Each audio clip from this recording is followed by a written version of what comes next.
সিএএতে হিন্দু শরণার্থীদের নাগরিকত্ব খুব শীঘ্রই কাজ সম্পূর্ণ, আশ্বাস কেন্দ্রীয় স্বরাষ্ট্রমন্ত্রীর। और मित्रों, आज उनकी ही पार्टी की सरकार ने सीएए लाकर सभी हिंदुओं को नागरिकता देने का काम किया है।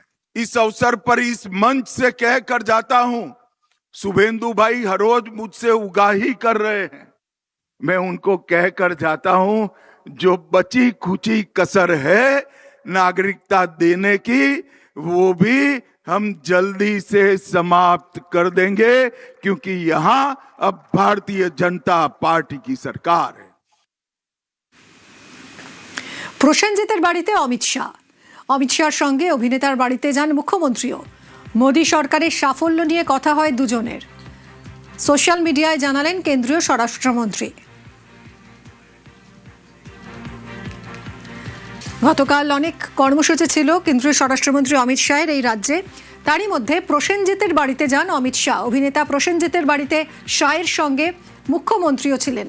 মোদী সরকারের সাফল্য নিয়ে কথা হয়েছে দুজনের। সোশ্যাল মিডিয়ায় এরকমই জানিয়েছেন কেন্দ্রীয় স্বরাষ্ট্রমন্ত্রী।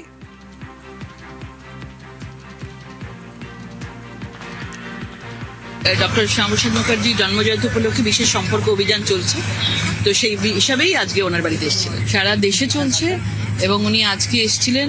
উনি বাংলায় একটা করতে ইচ্ছুক ছিলেন এবং আজকে আমাদের প্রসেনজিৎ বাবুর বাড়িতে এসেছিলেন এবং সিনেমা নিয়ে অনেক আলোচনা হলো। নিছকই একটু সৌজন্য সাক্ষাৎ এবং আমাদের বইগুলো যেগুলো দেওয়া হয়েছে সেগুলো পড়ার কথা বললেন।